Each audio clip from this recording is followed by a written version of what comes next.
नमस्कार मित्रमैत्रिणींनो, आपण आज वेगळ्या ग्रहांबद्दल बोलूया. म्हणजे ग्रह तो तेच आहेत आपले 9, पण त्यांची वेगळ्या प्रकारची गती, वक्र गती. आपण आज वक्री ग्रहांबद्दल बोलूया. वक्री ग्रह म्हणजे प्रत्यक्ष ग्रह उलटा फिरत नसतो, ही सापेक्ष गती आहे. आपण पृथ्वीवरून ग्रहांकडे बघतो, पृथ्वीला स्वतःची गती आहे. त्यामुळे पृथ्वी फिरत फिरत आपल्या कक्षेतून जात असताना तिच्या बरोबर असलेला ग्रह कधी कधी तिला पुढे न जाता मागे गेल्यासारखा वाटतो. त्याची गती कमी असल्यामुळे याला वक्री होणं असं म्हणतात. पण कुंडलीमध्ये हे वक्री ग्रह काहीतरी स्पेसिफिक परिणाम देतात. ग्रह वक्री कधी होतात तर कुंडलीमधला जो रवी आहे, प्रत्येकाने आपल्या कुंडलीत बघा, हे तुम्हाला दिसणार आहे. एक तर राहू केतू हे वक्रीच असतात कायम, कारण ती फ्रिक्शनची ऊर्जा आहे. रविचंद्र हे कधीच वक्री होत नाहीत, कारण रवी हा आत्मा आणि हा सगळ्या ग्रहांचा राजा आहे. चंद्र मनाचा कारक, त्याच्यामुळे हे दोन ग्रह कधी वक्री होत नाहीत. शुक्र आणि बुध हे दोन ग्रह रवी आणि पृथ्वी यांच्यामध्ये आहेत. बुध हा रवीपासून 28 अंशापेक्षा जास्त लांब जाऊ शकत नाही, त्यामुळे 20 अंशानंतर तो वक्री होतो. शुक्र 45 अंशापेक्षा जास्त लांब जाऊ शकत नाही, त्याच्यामुळे 28-30 अंशानंतर तो वक्री होतो. पण कुंडलीतला रवीपासून 5व्या, 6व्या, 7व्या, 8व्या, 9व्या स्थानामध्ये कुंडलीतले जे इतर ग्रह आहेत, म्हणजे मंगळ, शनी आणि गुरु, हे 3 ग्रह तेव्हा वक्री होतात.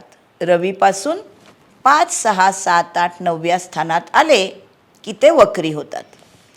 एकापेक्षा जास्त ग्रह कुंडलीमध्ये जर वक्री झाले तर जो जास्त अंशावर आहे तो जास्त परिणाम करतो. म्हणून कारण वक्री ग्रह जास्त परिणाम का करतो तर तो पृथ्वीच्या जवळ आलेला आहे, रवीपासून लांब पळतोय. अर्थात पृथ्वीवर परिणाम करायला त्याची गुरुत्वाकर्षण त्याचं आणि चुंबकीय शक्ती ही जास्त परिणाम करते, म्हणून वक्री ग्रह पृथ्वीवर जास्त परिणाम करतात.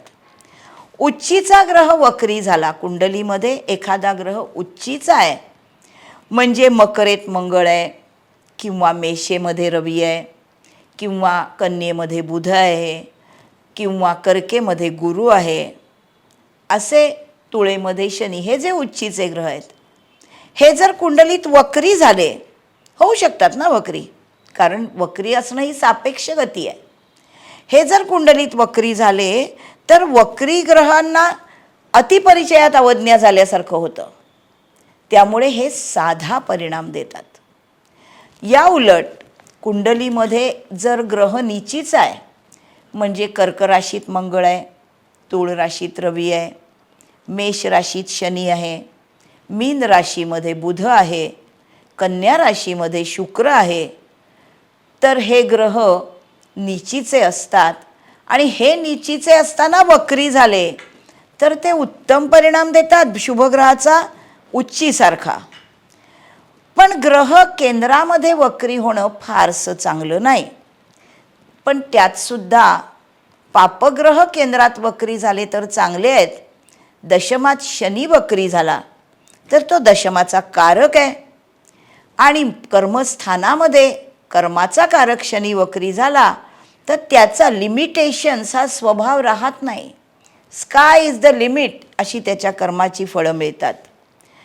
चतुर्थामध्ये शनी वक्री होणं हे जरी केंद्रात वक्री असला तरी कष्टाचं फळ मगच त्याला मिळतं, कष्ट केल्याशिवाय त्याला फळ मिळत नाही.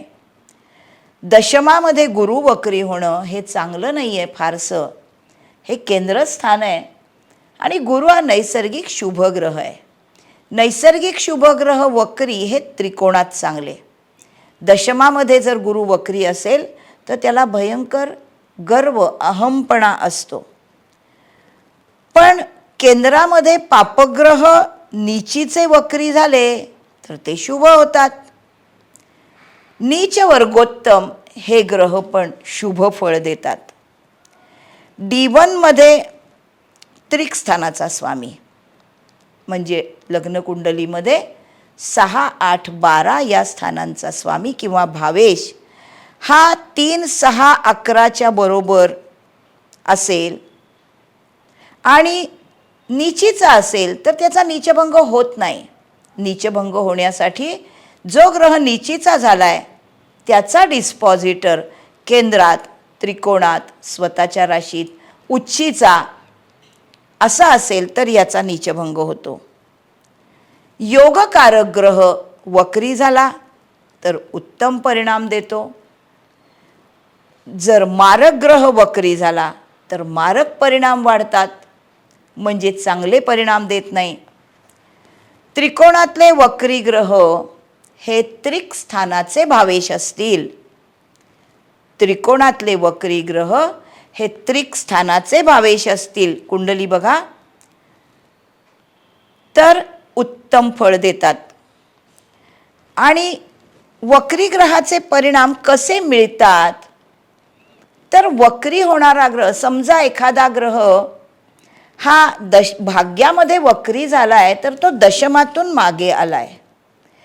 गुरु सोडून सगळे वक्री ग्रह जिथे आलेत तिथे, जिथून वक्री होतात तिथे परिणाम देतात. म्हणजे दशमातून भाग्यात आल्यावर दशमाचे पण परिणाम देतात. गुरु मात्र वक्री झाल्यावर ज्या स्थानात वक्री होतो त्याचे परिणाम देतो. तृतीयामध्ये वक्री गुरु असेल, गुरु वक्री त्रिकोणामध्ये चांगला आहे, तृतीय स्थान हे उपचय स्थान आहे. तृतीयामध्ये जर हा वक्री झाला तर त्याला ओव्हर कॉन्फिडन्स असतो. शुभग्रह वक्री शुभ परिणाम वाढवतात, नीचग्रह वक्री झाले उच्चीचे होतात. आणि D1मध्ये जो ग्रह उच्चीचा आहे तो D9मध्ये नीचीचा झाला तरी नीचीचेच परिणाम देतो. पण D1मध्ये नीचीचा असणारा ग्रह D9मध्येही नीचीचा झाला तर नीच वर्गोत्तम होतो आणि चांगले परिणाम देतो. असे काही काही निगेटिव्ह परिणाम आहेत अशी नावं वक्री ग्रह, नीचग्रह, पण त्यांचे हे काही काही स्पेसिफिक परिणाम झाले. कसा वाटतंय तुम्हाला? अभ्यास होतोय ना? माझा चॅनल सबस्क्राईब करा. पुढच्या एपिसोडसाठी वाट बघा. तोपर्यंत बाय बाय.